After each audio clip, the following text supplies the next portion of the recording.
back with another video, you know what I'm saying?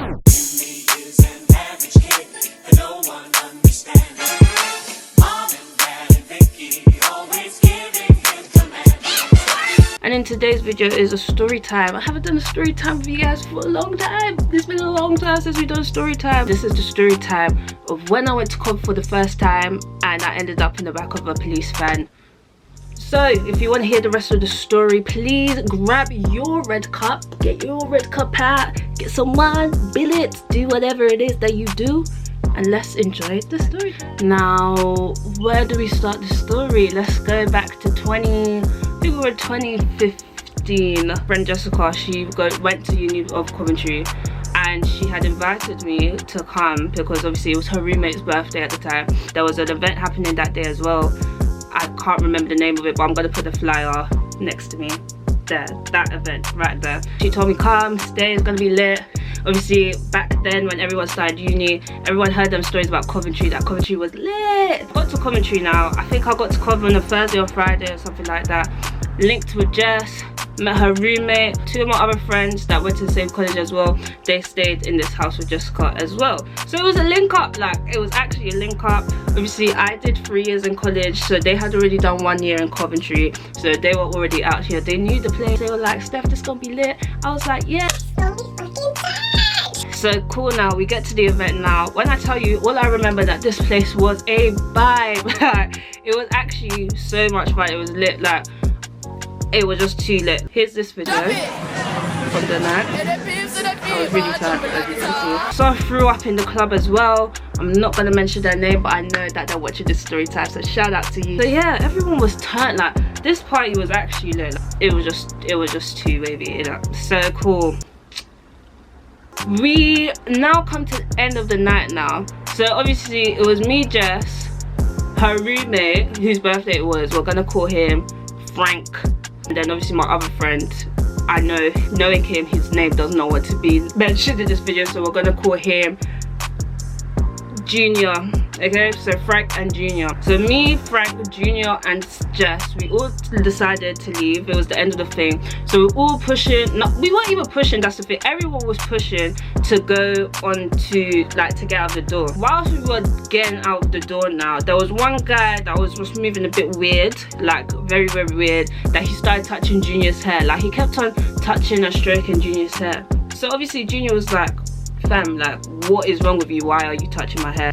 That's when I don't know what happened from Jess's side, but all I remember was that a fight broke out because I don't know if it was, no, it was because this guy was touching Junior's hair. Are you understanding? This fight now is on Far Gosford Street.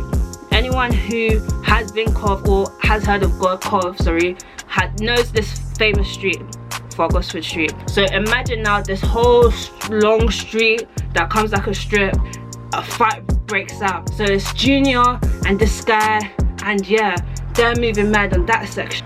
I'm now with Frank on this side, and he's obviously trying to back his bedroom. Question. Listen, if gang pull up, are you gonna back your bedroom? So he's trying to, you know, help and everything like that. But we ended up on the other side. He was on the other side now. So cool. Frank is getting all amped up. He's like, nah, blah blah blah blah blah blah. He's vexed, he's amped, this and that. He's trying to fight. This is where things now decided to get a bit, you know what I mean. The two police officers now came up to me and Frank. I think it was one male officer or one female officer, or two female officers. So obviously now I'm there to Frank. I'm trying to calm him down, just like, listen, the feds are there, just calm down, do you know what I mean? Like just take it easy because like I don't know where Jess and Junior are, and I'm with you right now, so I need to get back into the house, like, so please behave. So the fed comes now, both of them come, and then the female officer's like, oh sir, please can you calm down, like what's the issue, do you mind? Like before God, this Frank boy opened his mouth and said, listen, yeah, just because you're a woman don't mean that I won't fuck you up. Oh my God. But I was like, you know, at that moment I felt everything move in slow motion. From when he said fuck you, That's what it sounded like to me. And I was like, no, this guy just did not say that. Before you know it, this guy got handcuffed quicker than you could say fuck you up. They've handcuffed him now. I don't know where Jessica and Junior are. This is my first time in Coventry. How am I supposed to get back into the house? How am I supposed to get back home? Where is everyone? So I went up to the officers. I was like, listen, this is my boyfriend. I had to lie. I was like, this is my boyfriend. I'm not from here, like I'm from London. I just came here today. He's literally my ride home and the key to the house home. So yeah, I can't allow you to arrest him. Like, it just can't happen. The officer now turns to me. I was like, okay, if you want to join him, and just dash me in the van now. No handcuffs or anything like that, but dash me in the van.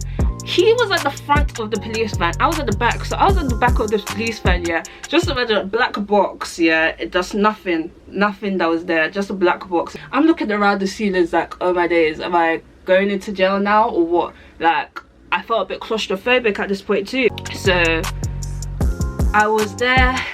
My phone was like on 10%, and all I can remember, yeah, was me waved and I was making Snapchats like, guys, I'm in the back of a police van, I'm super drunk, I don't know where Jess is, I don't know what to do, can someone come and get me, I'm in Coventry. We get to the police station now, and they've taken Frank and they've taken him to the prison, I mean, whatever, the police station, that's it. I kid you not, I was in that van for 2.5 hours. I thought this was gonna be my bed for the night in this van. I was in that van for 2.5 hours, and it was like what, 2 or 3 o'clock in the night. I was thinking to myself, how am I getting out of this predicament? Like, what am I actually going to do? The police officer now comes back into the car and starts driving. Just starts driving. I'm like, yo bro, I'm actually still in the van, so what are we gonna do here? Where are you taking me? Like, what's happening next? Please let me know. He didn't say anything to me. The driver, not even the driver, the police officer didn't say a word to me. He was just driving. At one point I thought I was gonna get kidnapped, because I'm thinking, you're not saying a word to me, I'm in the back of a police van, I'm telling you that this guy is the person that I need to get back inside the house. What are you doing? Before you know it, I was back in the house. Now, I don't know how I got inside the house. The driver, why do I keep on saying the driver? Because he was literally the police officer. The police officer dropped me at the house that obviously Frank Jr. and just stayed there. How did I open the door, guys? Because the police officer didn't give me a key. I don't have a key. So how did I get inside the house? Cool. I'm in the house now. I'm all by myself. So I'm thinking to myself, so Junior and Jess are still out here. Frank is in a prison cell right now. I'm here by myself. Where is everyone? I start drifting to sleep now. I think 15 minutes later, literally like 15 minutes or so later, like the door literally opens wide open and that, and there's like noise coming. It's obviously like Jess and other people as well. Now Junior comes into the living room holding his chin. This guy actually came into the room and he was holding his chin. When he removed his chin, all you see was a hole in his chin, blood dripping. His mouth was dripping blood. A hole in his chin. A hole in his chin, as in, guys, when this guy drank water, the fluid went through the hole of his chin. So I was like, bro, what actually happened? Like, look at the state of you. What actually happened? I can't remember the story of how he got that hole in his chin, but from what I remember, basically, the guy that he was having a fight with, or one of the guys that were having a fight with, they were wearing, you know, spiky lubes. I'm gonna post a picture there, but like spiky lubes, yeah. Apparently they must have kicked him, and in the chin, the gem or the spike got stuck into his chin, and the kick must have been so hard that the spike, you know, was able to leave a hole in his chin.